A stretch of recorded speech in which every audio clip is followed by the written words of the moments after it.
Poem है song of my self, ये rainbow का क्या है? रेनबो आपका जो बुक है उसका ये सेकेंड पोएम है, ठीक है। और ये जो पोएम है सॉन्ग ऑफ माई सेल्फ, तो सॉन्ग का मतलब क्या होता है? सॉन्ग का मतलब गीत, गाना। और माई सेल्फ मतलब खुद के द्वारा, खुद के द्वारा। यानी आदमी गीत गाता है तो जब तुम खुद के लिए गीत गाओगे, ठीक है, तो उसको क्या कहेंगे? Song of my self. यानी कुछ कुछ पगला होता है, कुछ लोग कुछ कुछ ऐसे लोग होते हैं जो देखते हो अपने आप बतियाते रहते हैं, बात करते हैं ना, अपने आप बात करते हैं, फलाना को इतना देना है, उसे इतना लेना है, आज ये काम करना है, नहीं करना है। और कुछ कुछ ऐसे अपने मस्ती में गीत गाता रहेगा। अरे कभी कभी देखना शाम को अगर साइकिल से इस रोड पे कोई जाएगा, रात को हो जाएगा, तो वो एकदम चिल्ला चिल्ला बूढ़ो लोग गीत गाते साइकिल से जाता है ना। तो उसी तरह से कविता भी है। कविता में क्या है? तो ये जो कवि हैं, कवि है कौन? तो वाल्ट व्हिटमैन, ये खुद से गीत गाते हैं। और किसके लिए? तो खुद के लिए, अपने गीत गाते हैं और किसी और के लिए नहीं, अपने लिए गीत गाते हैं कि हम खुद गाएंगे, खुद सुनेंगे, खुद मजा करेंगे, ठीक है। तो सॉन्ग ऑफ माई सेल्फ, ये इस कविता का जो है अबाउट पोएट यानी जो कवि हैं उनके बारे में देख लेते हैं। तो इधर देखो, ये जो कवि हैं इनका नाम क्या है?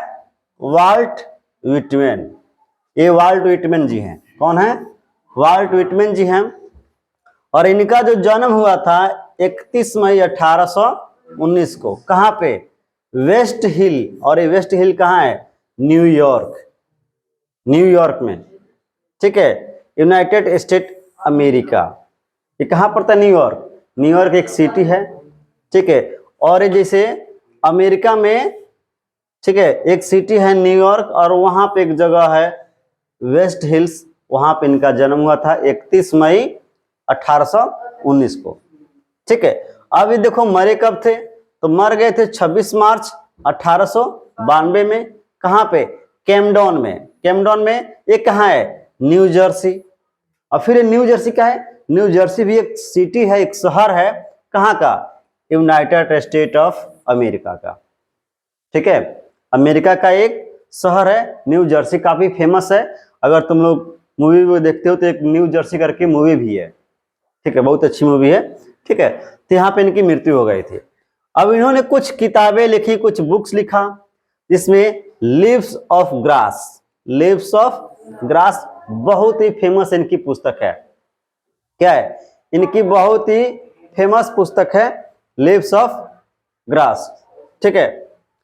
इधर देखो, अक्सर एग्जाम में जो है अगर इस चैप्टर से क्वेश्चन ऑब्जेक्टिव आता है तो समझो ये क्वेश्चन तुम्हारा लीव्स ऑफ ग्रास फिक्स रहता है, ठीक है। अब ये लीव्स ऑफ ग्रास क्या है? तो इनकी एक पुस्तक है जो 1855 में प्रकाशित हुई थी, वह छप के निकला था। और इनकी एक पुस्तक है ड्रम टैप्स, जो 1886 में छपाया था। इसी तरह क्या है? डेमोक्रेटिक विस्टा, ये भी इनकी पुस्तक है। और सॉन्ग ऑफ माई सेल्फ, ये क्या है? ये भी इनकी पुस्तक है। ओ कैप्टन माई कैप्टन, ये भी क्या है? इनकी पुस्तक है। लेकिन ध्यान रखना, आपके एग्जाम में जो पूछा जाएगा यही पूछा जाता है, लीव्स ऑफ ग्रास। लीव्स का मतलब क्या होता है? लीव्स का मतलब पत्ती। कौन सा पत्ती?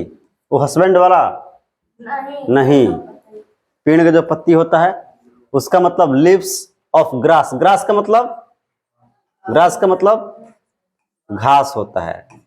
इसका मतलब यानी घास का जो पत्ती है हम लोगों के हिसाब से वो कब प्रकाशित हुआ था? 1855 में, ठीक है। अब ये लीव्स ऑफ ग्रास क्या है? ये जो है एक पुस्तक है। क्या है? पुस्तक है। और इसमें बहुत सारे कविताएं थी। लीव्स ऑफ ग्रास एक पुस्तक है, किस चीज का? कविताओं का। और उसमें बहुत सारे कविताएं थी, ठीक है। इसके बारे में थोड़ा सा हम लोग आगे डिस्कस करेंगे। अब देखो आगे जब बढ़ोगे,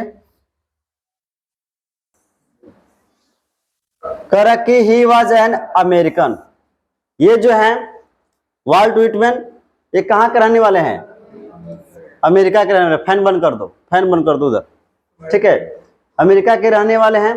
ये क्या थे? जर्नलिस्ट थे। जर्नलिस्ट मतलब पत्रकार थे। ठीक है, पत्रकार कौन होता है?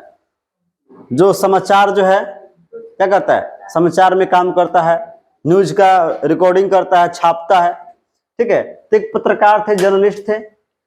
और इंडोलास्टिक व्यक्तिपरक क्या होता है?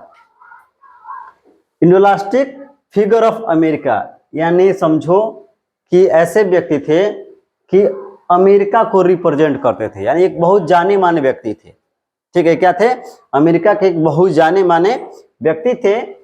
ही वर्किंग एज ए कारपेंटर, यहां तक कि इन्होंने जो है, वाल्ट व्हिटमैन जो है, इन्होंने बढ़ई का काम किया। किसका काम किया?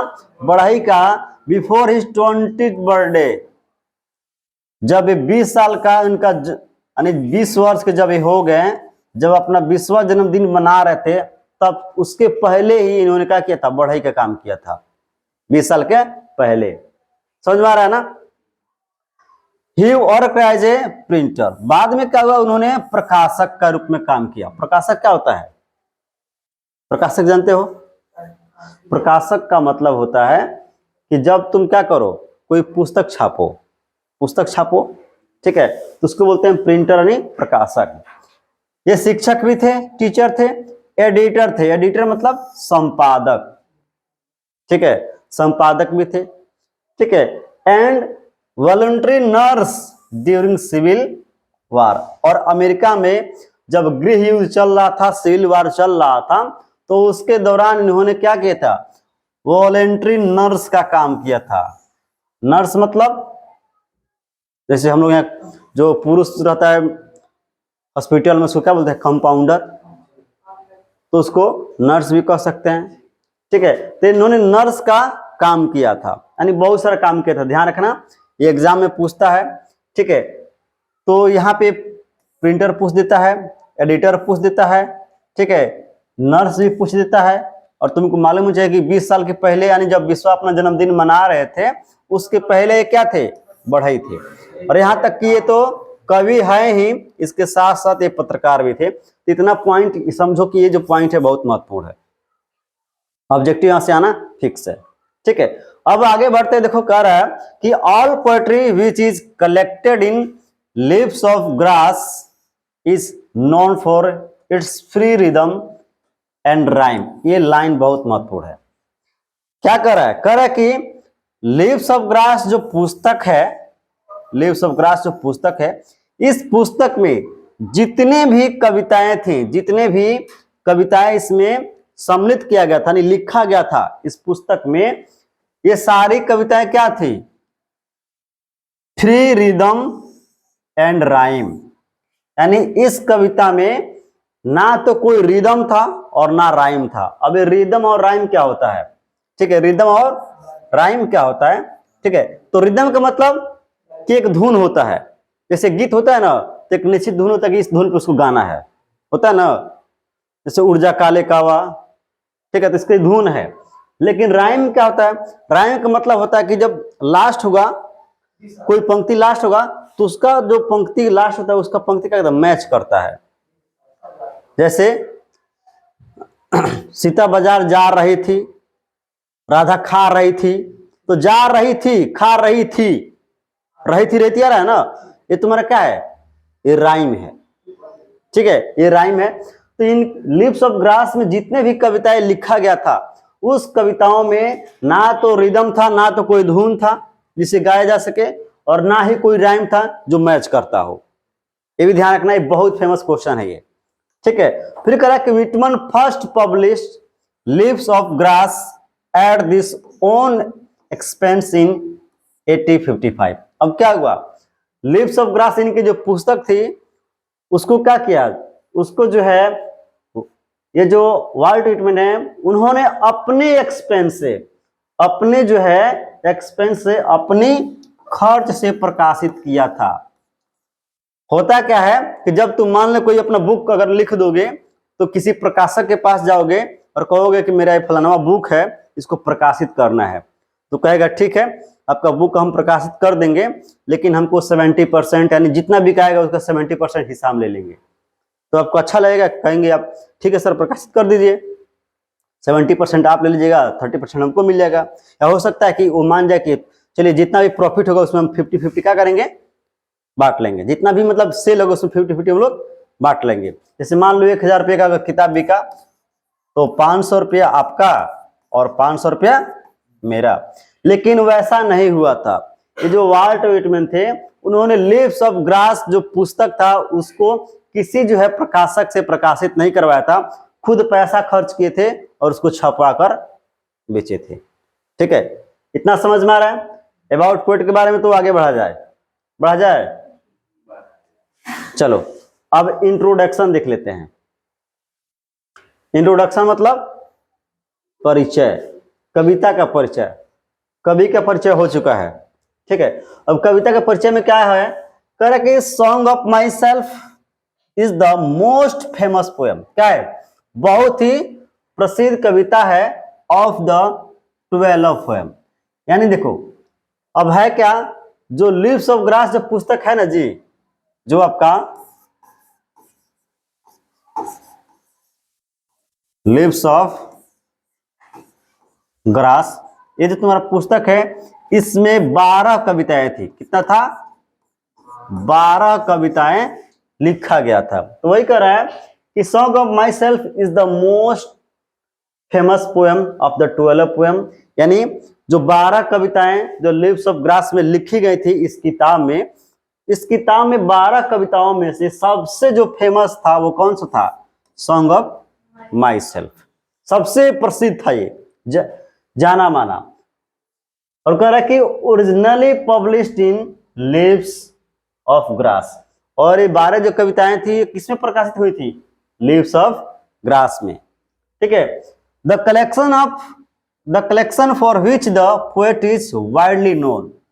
और क्या था, collection for which the poet is widely known, यानी इन कविताओं को जो है 12 कविताओं को एक साथ अलग अलग लिख के फिर एक साथ जोड़ के एक पुस्तक बनाया गया था। कौन सा, लीव्स ऑफ ग्रास, जिसका प्रकाशन कब हुआ था, 1855 में। इतना समझ में आ रहा है, ये तुम्हारा हो गया इंट्रोडक्शन। अब कविताएं देख लेते हैं। ये जो है वाल्ट व्हिटमैन नहीं है, कोई और है। मैंने फोटो लगा दिया कि देखो ये आदमी खुद से गा रहा है, खुद से मौज मस्ती कर रहा है। ठीक है, कविता पढ़ लेते हैं, लीव्स ऑफ ग्रास। तो मीनिंग तो पता है आप लोग को।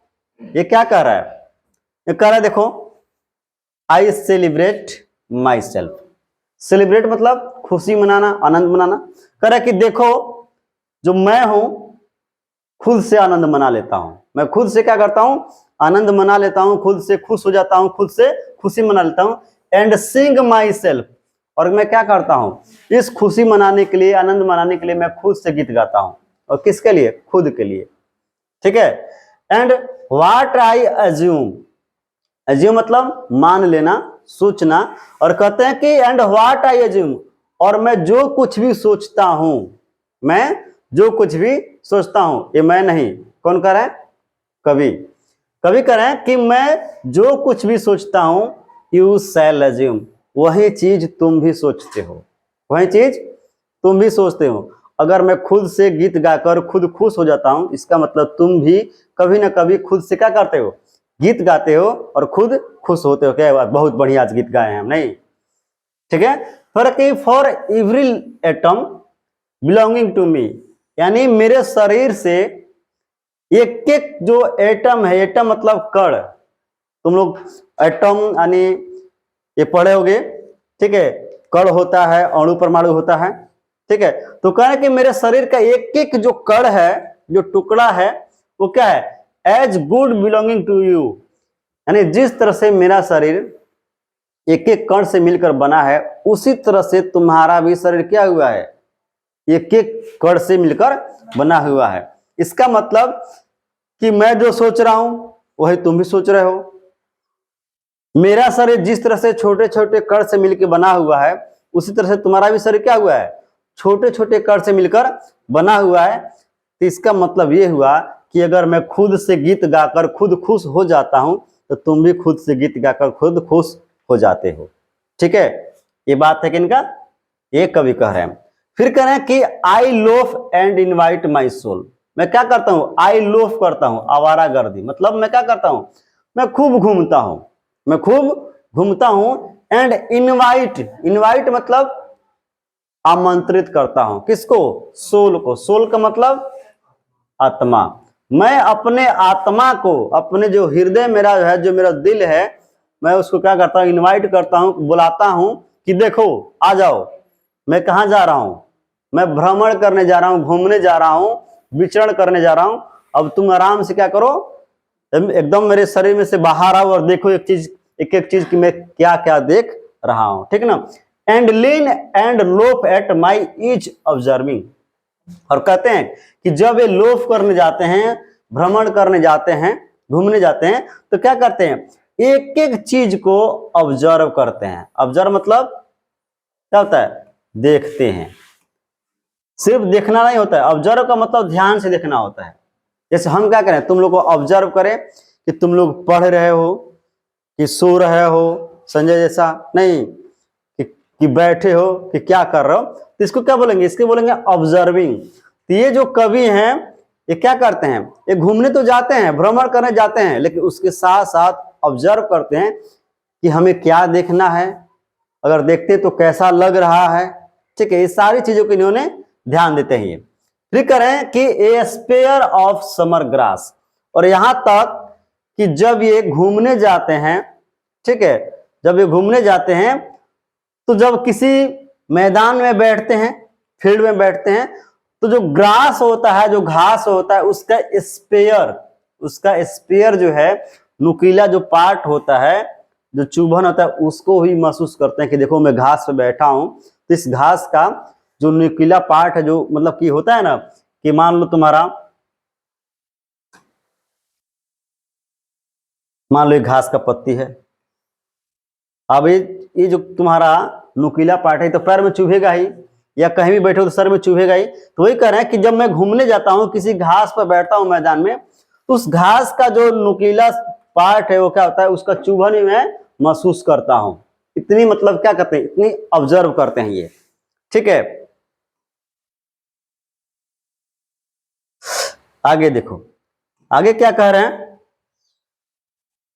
आगे कह रहे हैं कि माई टंग, मेरा जो जीभ है, every atom of my blood formed from this soil this year, यानी मेरा जो जीव है, मेरा जो जीव है, और every atom of my blood, और मेरे रक्त का, रक्त मतलब खून, मेरे खून का एक एक कण, एटम मतलब कण, यानी मेरे खून का एक एक कण किससे फॉर्म हुआ है, फॉर्म मतलब बना हुआ है, फ्रॉम दिस सॉइल, इस मिट्टी से, जो मिट्टी है, इसी मिट्टी से क्या हुआ है, मेरा जीभ बना हुआ है, मेरा शरीर बना हुआ है, इसी मिट्टी से मेरा क्या बना है, शरीर का जो खून है उसका एक एक कण बना हुआ है, रक्त का एक एक कण बना हुआ है, इसी हवा पानी से।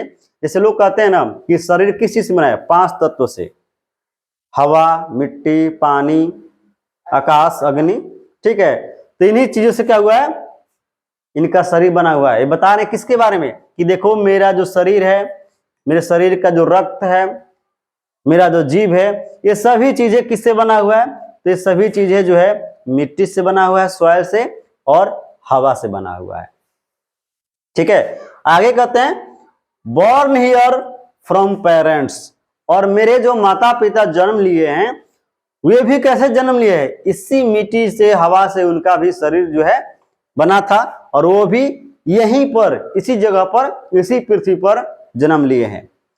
द सेम, उसी तरह से, एंड दियर पेरेंट, उस तरह से मेरे माता पिता के जो माता पिता थे, उन्होंने भी सेम उसी तरह से उनका भी जन्म हुआ था, इसी हवा पानी मिट्टी से उनका भी जन्म हुआ था, इसी जगह पर हुआ था। फिर कह रहे हैं द सेम, उसी तरह से उनके माता पिता, उनके माता पिता का भी जन्म हुआ था। कह रहे कि नाउ, और मैं अब 37 ईयर्स ओल्ड, और कह रहे कि देखो अभी मैं क्या हूं, अभी मैं 37 वर्ष का हूं। कौन बता रहे हैं, कवि बता रहे हैं कि देखो अभी मैं 37 वर्ष का हूं, in perfect health, in perfect health mean यानी अभी क्या है, मैं 37 वर्ष का हूं और मेरा जो है जो स्वास्थ्य है, हेल्थ मतलब जो स्वास्थ्य है वो क्या है, बिल्कुल अच्छा है। मैं 37 वर्ष होने के बावजूद भी बिल्कुल स्वस्थ हूं। इतना समझ में आ रहा है।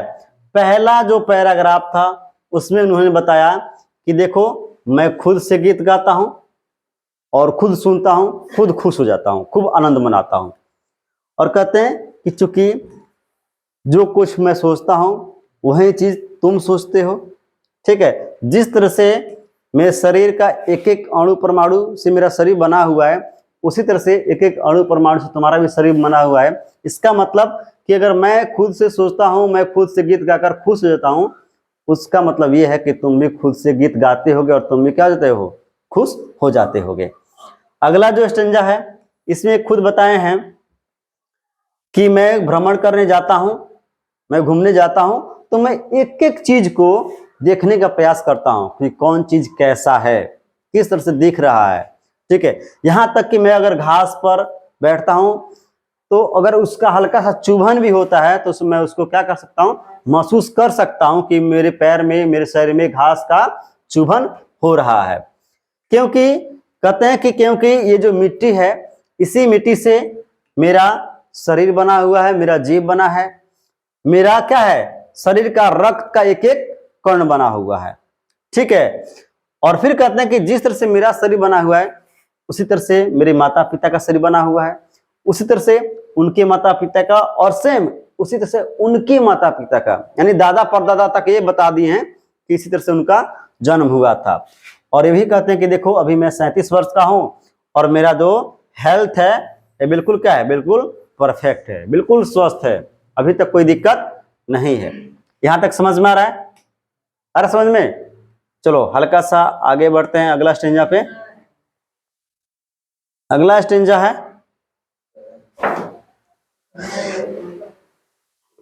अब समझो ध्यान से।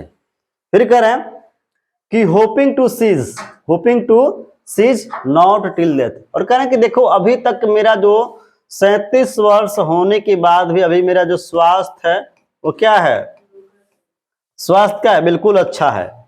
अभी मैं बिल्कुल 37 वर्ष होने के बाद भी बिल्कुल स्वस्थ हूं। ठीक है, hoping to cease not till death, लेकिन हो सकता है कि मेरे मृत्यु तक मैं क्या रहूं, स्वस्थ नहीं रहूं।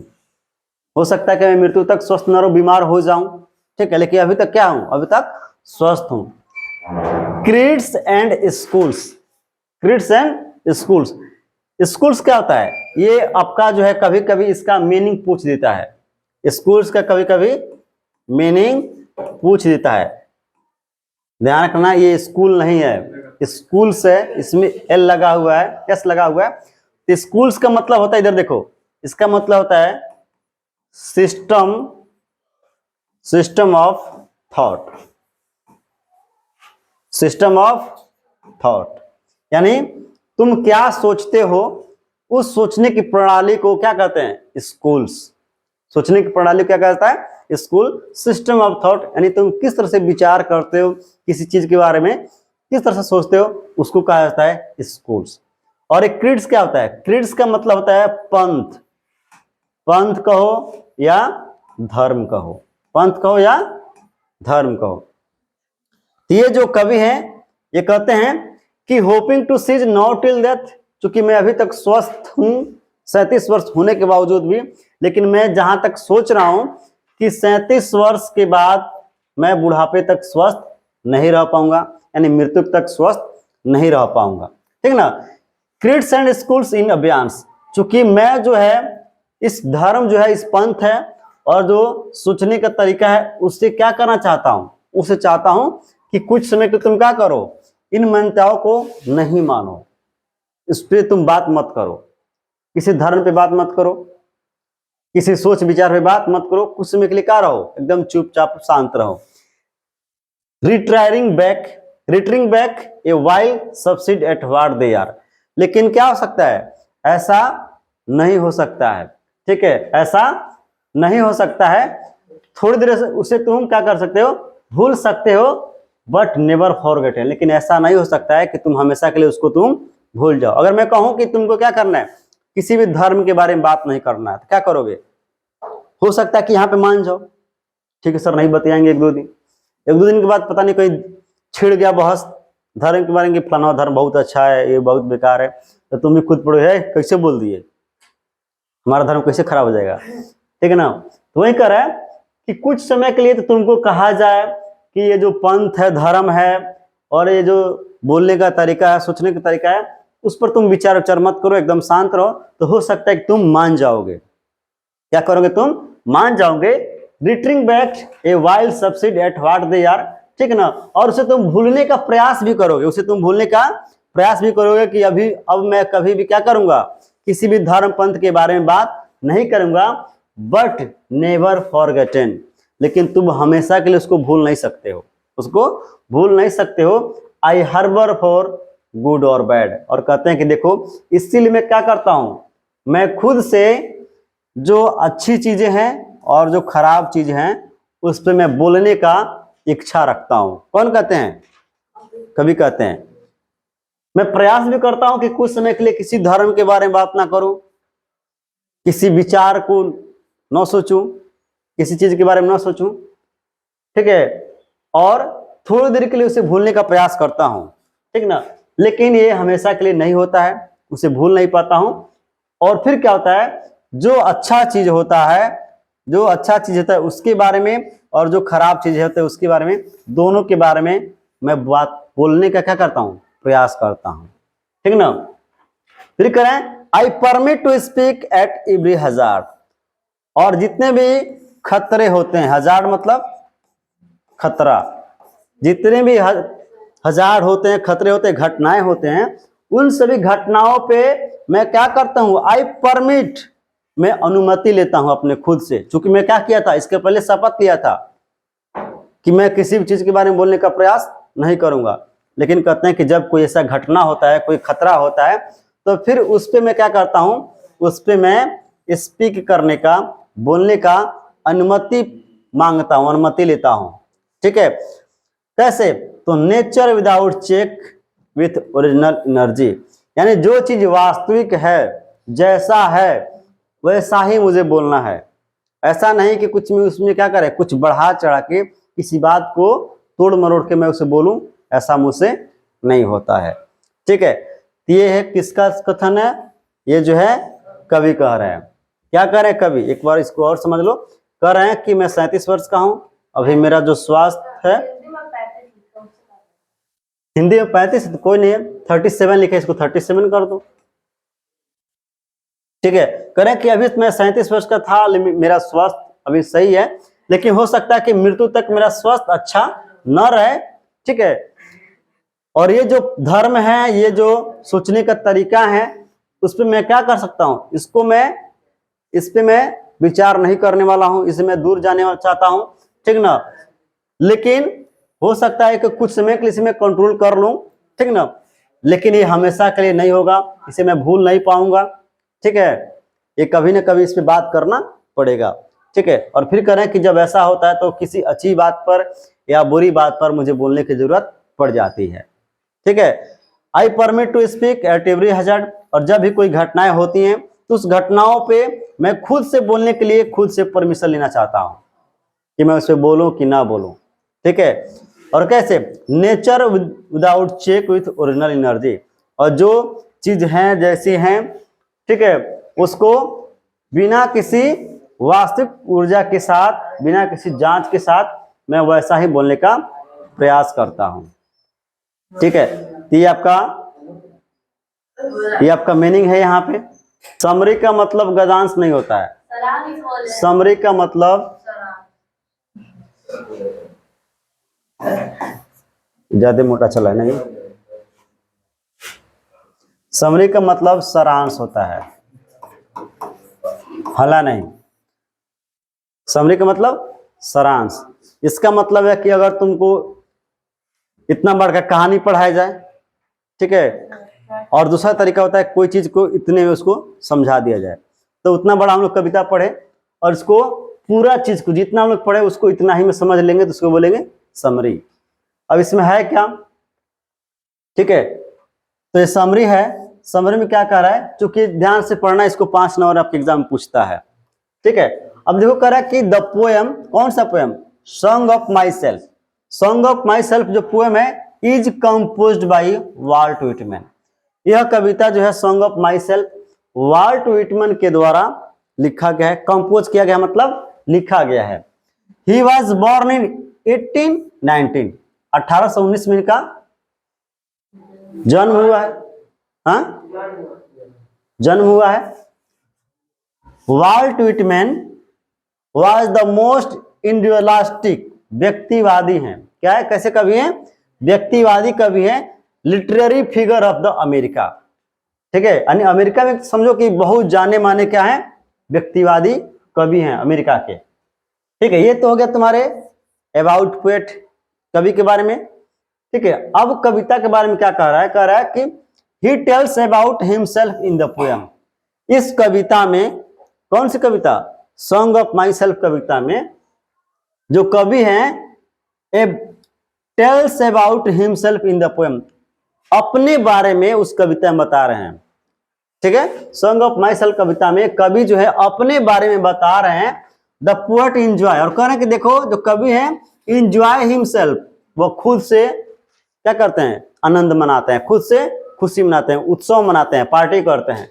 And sing for self, sing for the self, अगर वो गीत भी गाते हैं तो किसके लिए, अपने लिए, किसी और के लिए नहीं।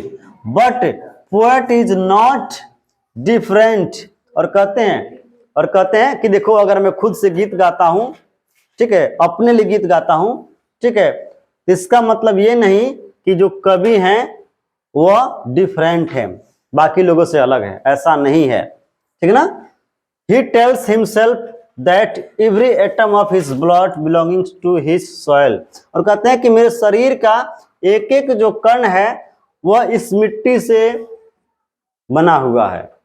ठीक है, he always assume everything which is right, और कहते हैं कि मैं हमेशा उस चीज को सोचता हूं, उस चीज को मानता हूं जो क्या होता है, हमेशा के लिए राइट होता है, सही होता है। ठीक है, हमेशा के लिए जो सही होता है उसी चीज को मैं क्या करता हूं, सोचता हूं, स्वीकारता हूं या मानता हूं।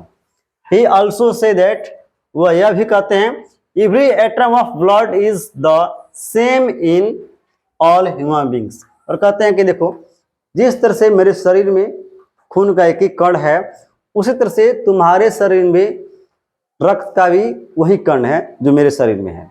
ठीक है, इससे that from his heart every one of this word came one by one, और कहते हैं कि देखो ये जो आदमी है इस दुनिया में, इस ब्रह्मांड में, वो लोग क्या करते हैं, ये एक एक करके आए हैं, वन बाय वन आए हैं, एक के बाद एक जन्म लेते गए हैं और आते गए। ऐसा नहीं कि एक ही दिन सबका जन्म हो गया है, ऐसा हुआ है नहीं, एक के बाद एक लोगों का जन्म होता चला गया है। ठीक है ना। ही always keeps feeling of that in mind इधर गुड और बैड, और कहते हैं कि हमेशा वे अपने दिल में क्या करते हैं, अपने दिल में हमेशा, अपने दिमाग में हमेशा या तो अच्छा चीज या तो बुरा चीज उस विचार को रखते हैं कि मुझे क्या बोलना है, कैसा बोलना है। ठीक है, he is ready at every danger, और ये कोई भी घटना होती है तो उस घटना के ऊपर क्या रहते हैं, रेडी रहते हैं, तैयार रहते हैं। ठीक ना। इन दिस लाइफ, अपने जीवन में, कि हो सकता है लाइफ जीवन में कुछ भी हो जाए। अभी 37 वर्ष के हैं, हो सकता है कि 38 साल होते होते मर जाएं या बीमार हो जाएं, क्योंकि बता रहे कि अभी तक क्या है, अभी तक स्वस्थ हैं। ठीक है, फिर कह रहा है कि he accept that life is not a bed of rose, और कहते हैं कि देखो जो जीवन है वह गुलाबों का बिस्तर नहीं है, गुलाब का बिस्तर नहीं। ऐसा नहीं है कि जीवन एकदम मुलायम, एकदम अच्छा है, इसमें उतार चढ़ाव होता रहता है। कभी बहुत अच्छा कंडीशन आ जाएगा, एकदम मजे में जियोगे, कुछ ऐसा हो जाएगा कि सही से खा भी नहीं पाओगे। ठीक है, तो वही कह रहा है कि life is not a bed of रोज, यानी गुलाब का बिछावन की तरह नहीं है कि उस पर आराम से गए और सो गए। It is full of difficulty, जो लाइफ है वो क्या है, कठिनाइयों से भरा हुआ है। फुल ऑफ डिफिकल्टी मतलब कठिनाइयों से भरा हुआ है, एंड ऑल्सो हैप्पीनेस, और इस लाइफ में क्या है, खुशी भी है, आनंद भी है, कि अगर तुमको कष्ट होता है, दुख होता है, कठिनाई आती है, तो उसके साथ साथ तुम्हारे जीवन में हैप्पीनेस भी यानी खुशियां भी आएंगी। ठीक है, फिर कह रहे हैं कि it is finest gift giving by God, और क्या है, ये भगवान का सबसे सुंदर, सबसे अच्छा दिया हुआ क्या है, गिफ्ट है, तोहफा है। भगवान सबसे अच्छा तोहफा दिया है क्या, लाइफ। ठीक है, here there are too many people who fight for the religious festival. ठीक है ना, और कहते हैं कि देखो यहां जो है बहुत सारे ऐसे लोग हैं जो क्या करते हैं, लड़ाई करते हैं, फाइट करते हैं, किस चीज के लिए, फॉर रिलीजियस फेस्टिवल, धार्मिक त्योहारों के लिए, कि हमारा धर्म है, इस त्योहार को हम ऐसे मनाएंगे, हम इसको ऐसे मनाएंगे। ठीक है, और जो लोग समझो कि धर्म के नाम पे फाइट करते हैं, झगड़ा करते हैं, उनके अंदर क्या है, समझ नहीं है, उनके अंदर समझ नहीं है। ठीक ना, दैट इज नॉट गुड, और ऐसा करना अच्छा नहीं है, धर्म के बारे से संबंध में लड़ाई करना अच्छा नहीं है। Everyone should think that there is nothing in the life, और सब कोई सोचता है कि इस जीवन में क्या है, कुछ भी नहीं है। सो ऑलवेज बी हैप्पी, क्या करना चाहिए, इसलिए तुम्हें हमेशा खुश रहना चाहिए। ट्राइड टू अदर हैप्पी, और कोशिश करना चाहिए कि तुम्हारे चलते दूसरा भी क्या हो, खुश रहे। ठीक है,